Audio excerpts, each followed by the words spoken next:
Rehman Chishti, I mean, what can Pakistan do? I mean, does it even want to de-escalate this situation? Well, look, I think, can I just say, I totally agree with what Adam Thompson said. He was our brilliant High Commissioner to Islamabad, and he hit the nail on the head when he said this requires international brokering, because for a long time people have said let India and Pakistan try and find a solution, and the fact is that will never work. The tensions that we see now, we saw them before when the countries went to war in the 60s, in the 70s, and with regards to Kargil.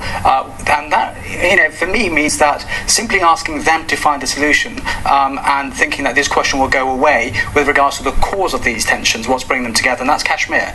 And I welcome what the President Trump has said, that Kashmir can be resolved with India and Pakistan. But the only way that can be done, and touching on what Adam has said about the international brokering, is the fairest way to do that is to put into practice the 1948 United Nations Security Council resolutions, which we, the United Kingdom, with other members of the international community, supported. And that was to say that people of Kashmir, who are the victims in all of this, I was born in Kashmir, I have family near the line of control over there, and they want peace, prosperity, human dignity, and to be masters of their own destiny. So the international community together should now put into practice, and the United Kingdom should work towards that, where the people of Kashmir can have their right to self-determination. And linked to that, I think also... at the time of partition, there was a consultation with people of Kashmir. I think there's a massive issue there, because Kashmir was a princely state, and therefore if you had the Radcliffe Lines or the Mountbatten Plan, it completely screwed up the position on Kashmir, being frank. But it was very clear on the Security Council resolutions, which we signed up to, that people of Kashmir should be given their right to self-determination. And what is not right is the constant, day in, day out, human rights abuses against the people of Kashmir. And what should be happened? An international fact-finding mission to both sides of Kashmir, India and Pakistan, and whatever they decide should be accepted by all. What would you say to that? Well, I think you're absolutely right to say that the root cause of this is a deep groundswell of alienation in the Kashmir Valley, which is obviously part of the Indian nation, and a frozen conflict over the line of control between Indian and Pakistani administered Kashmir. I find it quite hard to imagine in the current scenario India accepting an international fact-finding mission of the kind that you've just laid out, or revisiting that old question of holding a plebiscite in Kashmir.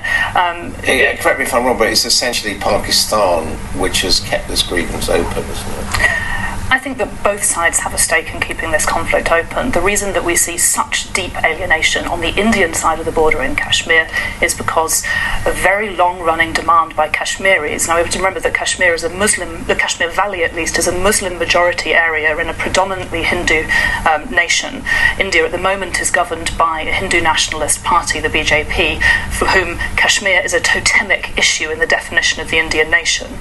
The BJP have long campaigned to remove Kashmir's special status, the constitutional provisions that in theory protect its autonomy within the Indian Union.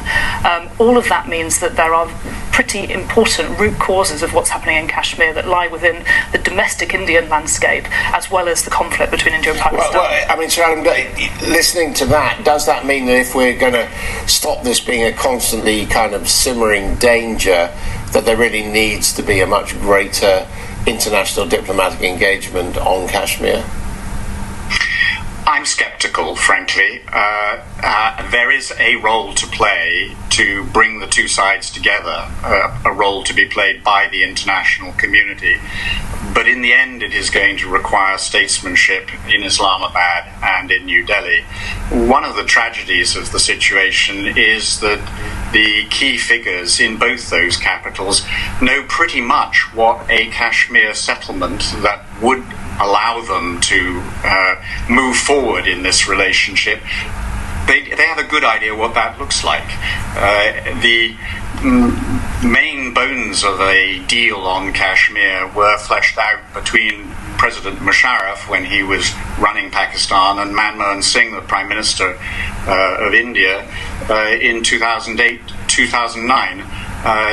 Unfortunately, that ran into the sands as President Musharraf lost power and was unable to drive through the deal on the Pakistani side. But it's still there. Thank you very much. I just want to ask you, Rehman Chishti, one question. Should Jeremy Hunt be getting on an aeroplane now?